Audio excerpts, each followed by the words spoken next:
Do you have a 3D printer? Do you like keeping your face clean and shaved and nice looking?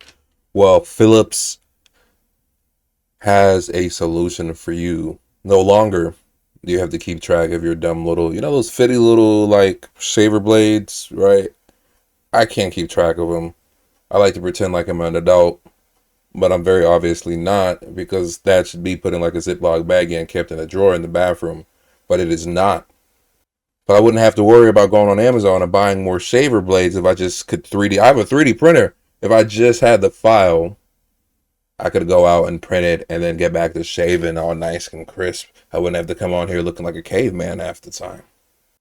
So Philips is now announcing that they're releasing 3D printed files. I just thought this would be a fun story, and I wish more companies would do stuff like this, especially when it comes to plastic little, tiny little plastic doodads or accessories that comes with things you buy that inevitably get lost just around your house unless you specifically place them somewhere.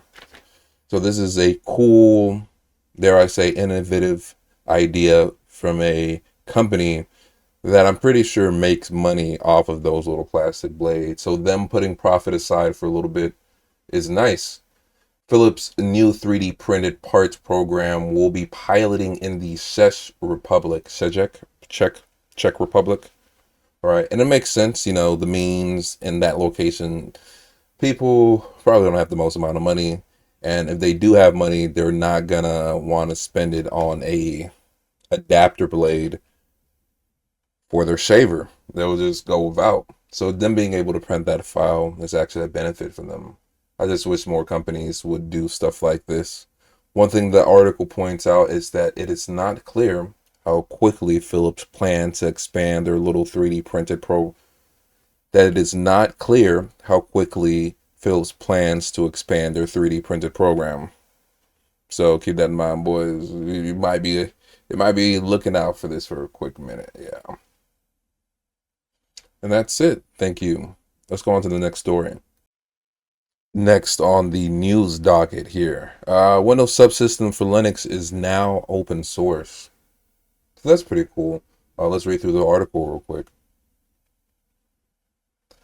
So this is a official Microsoft developers blog announcing that they are making Windows subsystem for Linux open source, which is good and bad. It lets the community go ahead and modify WSL, but at the same time, it might be Microsoft hinting at the fact that they might be dropping their own internal support. But let's see what this article actually says.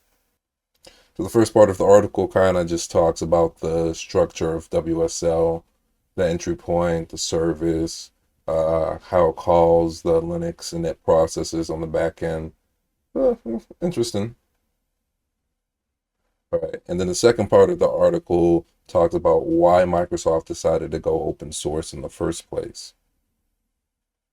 So this article basically talks about WSL and how to develop, the early stages of WSL, where Windows basically implemented its own version of the Linux kernel, syscalls as an extension of the Windows kernel. And then it talked about how Microsoft basically ran to just running the Windows kernel and Hyper-V and the development, right? Basically, Microsoft is saying that the features that the community wants with WSL is going to take quite a bit of time and effort for them to develop, and they can't keep up with it. So they're open sourcing it. They're basically saying, "You want the feature? You do it. You make the features, and then we'll sell it quietly and advertise it and maybe integrate it later. You should definitely read the licensing terms." Anyways, I just thought this was pretty cool. I'm a Linux fanboy, but unfortunately, I like graphics acceleration and I need my video and photo editing applications. So I'm stuck on Windows, at least until I can afford a Mac, but those things are very expensive. Right? So maybe one day, if this channel grows enough. But at the rate it's going, that might be like 10 years from now. So 10 years, we'll have a Mac. 10 years. 10 years. They're sitting around waiting for more graphics compute. Well, Intel might be your savior. If you told me 10 years ago I'd be excited about an Intel GPU, I would have looked at you with some skepticism, would have been like,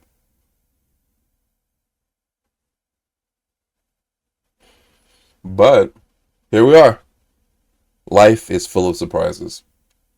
And the more I read about these, the more of these, at least I'd want one, right? More specifically, the B60, 24 gigabytes of VRAM.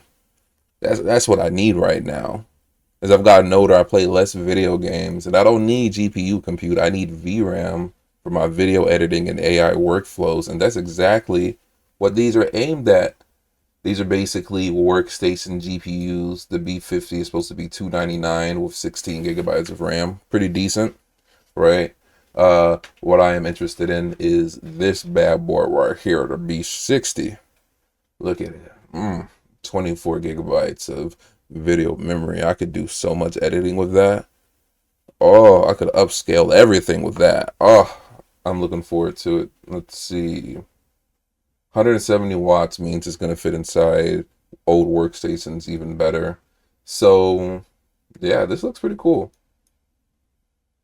Tell me what you guys think. Is anybody actually in possession of an Intel Arc GPU? We did some quick Google searches and you can't even find them. So if you are, how do you like the experience? How did you get one? Let me know.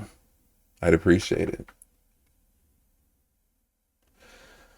And that's it for this news. I'll try and do more of these. I promise I'll do some more, and then life happened. So I'm not even going to promise I'm going to do some more. They will come when they come. And I'll make sure when they do arrive that they're decent, fun, entertaining, humorous, high quality. Yeah. As always, thank you for watching. If you enjoy this content, please hit subscribe. If you want to see more, tune back in and turn those notifications on.